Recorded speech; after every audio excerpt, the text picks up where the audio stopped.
Rail में ये सरकार, केंद्र की जो सरकार है वो फेल है।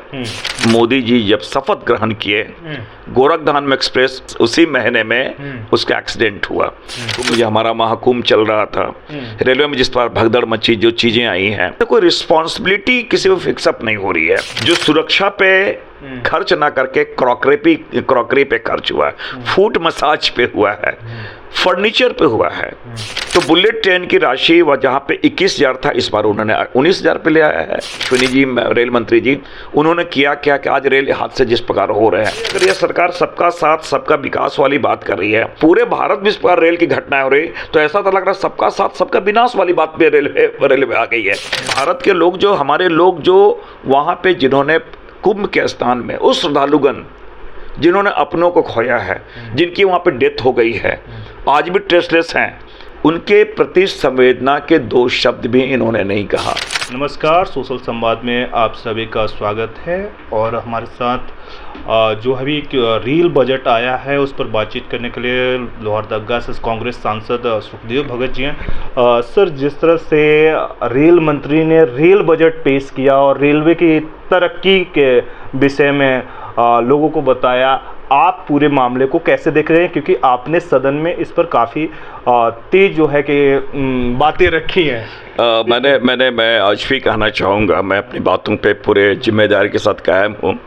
रेल में ये सरकार, केंद्र की जो सरकार है वो फेल है, और मोदी जी की सरकार में यात्री की स्थिति नरेंद्र होते जा रही है। मैं नरेंद्र इसलिए बोला कि जो नर हैं वो इंद्र के पास, अपने गंतव्य स्थल की ओर तो नहीं जा रहा, वो इंद्र के पास, इंद्र भगवान के पास वो पहुंच जा रहे हैं। इसलिए मैंने कहा उनकी स्थिति नरेंद्र वाली हो गई है।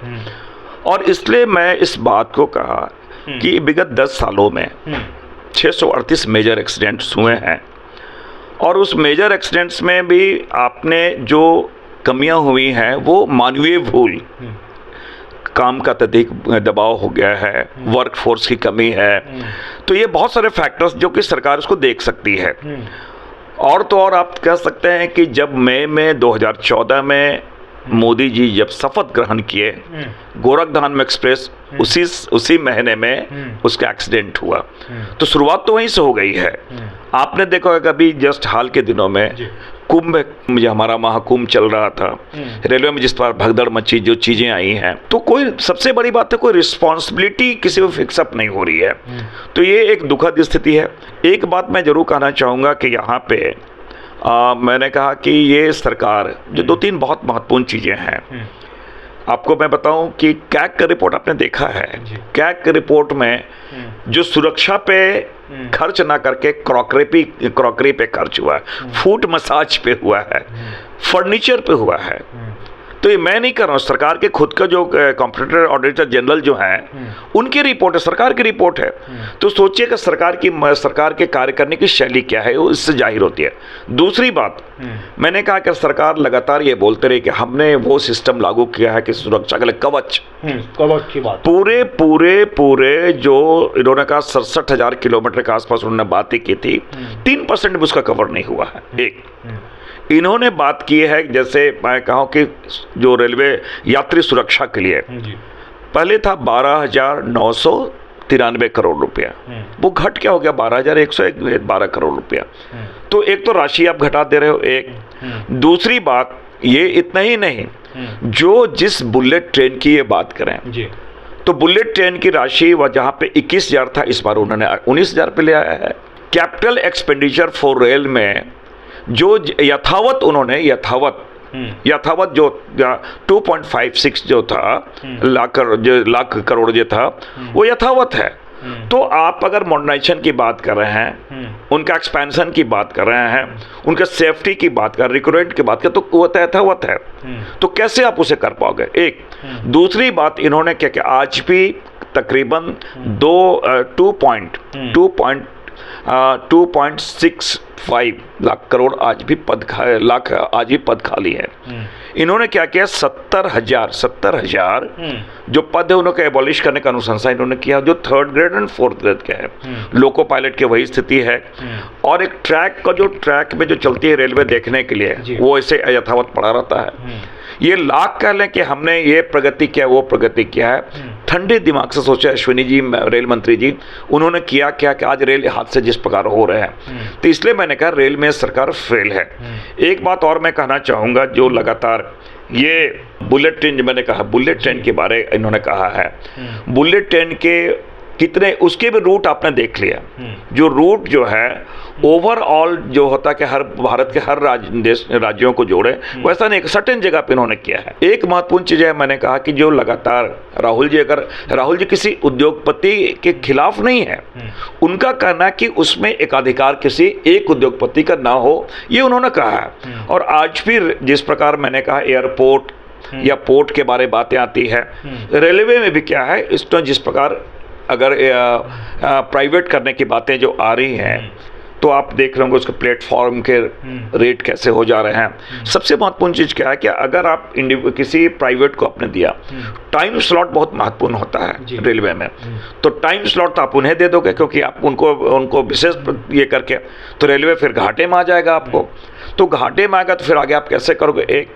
एक सीनियर सिटीजन की बात करें, हम स्टूडेंट्स की बात करें या स्पोर्ट्समैन की बात करें, उसमें एक विशेष रियायत दी जाती थी। आप अगर जैसे स्टूडेंट्स हमारे हैं तो इंटरव्यू देने के लिए जाते तो रेलवे उसका फेयर माफ़ करती थी, वो आप नहीं दे रहे हो। सीनियर सिटीजन के लिए आप उसको माफ़ कर रहे हो, उनको जो सुविधा है तो वो कर रहे हो।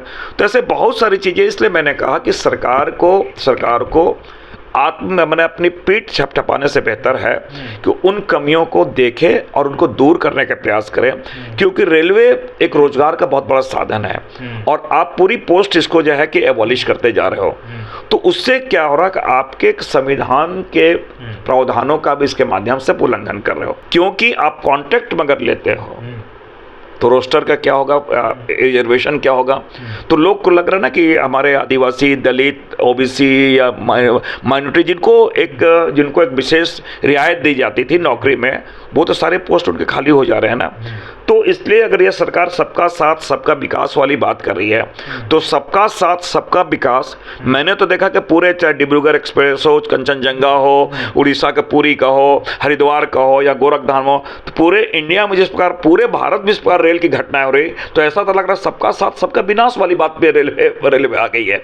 तो इसलिए मैंने कहा, और मैं आपके माध्यम से, मैं तो मंत्री जी से और पूरे सरकार से मैं अपेक्षा करता हूं कि जो बातें आई, जो माननीय सदस्यों ने जिन चीज़ों को इंगित कराया है, उस पर वो बहुत ठंडे दिमाग से उनका अध्ययन करें, आकलन करें। और अच्छी बात है, जो प्रगति का तो हम लोग तारीफ करेंगे, लेकिन जो कमियां हैं, जो त्रुटियां, उसको दूर करें और वो अपनी अपना मियाँ मिट्ठू ना बने, मुंह मिट्ठू ना बने, ये मैं जरूर कहना चाहूँगा।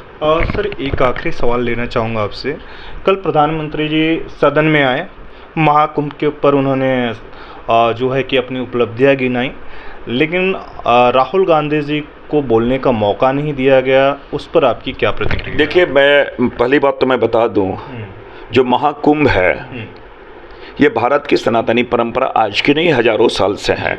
साधु संतों का एक बहुत बड़ा यहाँ पे एक तरह से विचारों का आदान प्रदान, और जो हमारी मान्यता है, हमारी आस्था है कि कुंभ स्नान का एक बहुत विशेष महत्व है ये। और भारतीय जनता पार्टी और मोदी जी ऐसा सोच रहे हैं कि पूरे प्रोग्राम कोई राजनीतिक रूप से स्पॉन्सर्ड प्रोग्राम है, भारतीय जनता पार्टी का स्पॉन्सर्ड प्रोग्राम है, और इसलिए वो आत्ममुग्ध होकर इस प्रकार की बातें। कल एक तो कार्यसूची में नहीं था, अच्छी बात है, कुंभ के बारे आया, हम लोग तो पहले से भी मांगते हैं कि कुंभ के बारे की विस्तार से चर्चा हो, लेकिन कर प्रधानमंत्री जी, मैंने कहा कि प्रधानमंत्री जी आए, वक्तव्य दिए, हवा की तरह आए, हवा की तरह चले गए।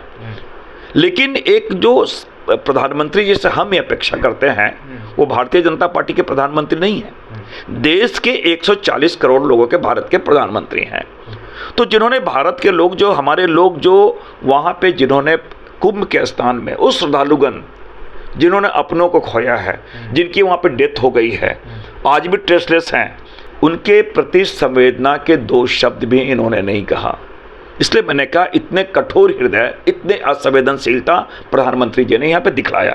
कल हम ये अपेक्षा करते थे कि अपने भाषण में ये बातों को भी रखते, लेकिन पूरे भाषण का अगर सार कहें तो भारतीय जनता पार्टी के द्वारा स्पॉन्सर्ड ये कुंभ था, ऐसा कल प्रतीत होता। एक दूसरी बात, सदन या लोकतंत्र की खूबसूरती क्या है, पक्ष है, विपक्ष है, लेकिन leader of opposition Rahul Gandhi ji वो भी अपनी बातों को रखना चाहते थे, वो अपनी भावनाओं को शेयर करना चाहते थे, और वो क्योंकि लीडर ऑफ अपोजिशन की तरफ से वो अपनी बातों को रखना चाहते थे, वो डिक्टेट कर दिया गया, उन्हें बोलने का अवसर भी नहीं दिया गया।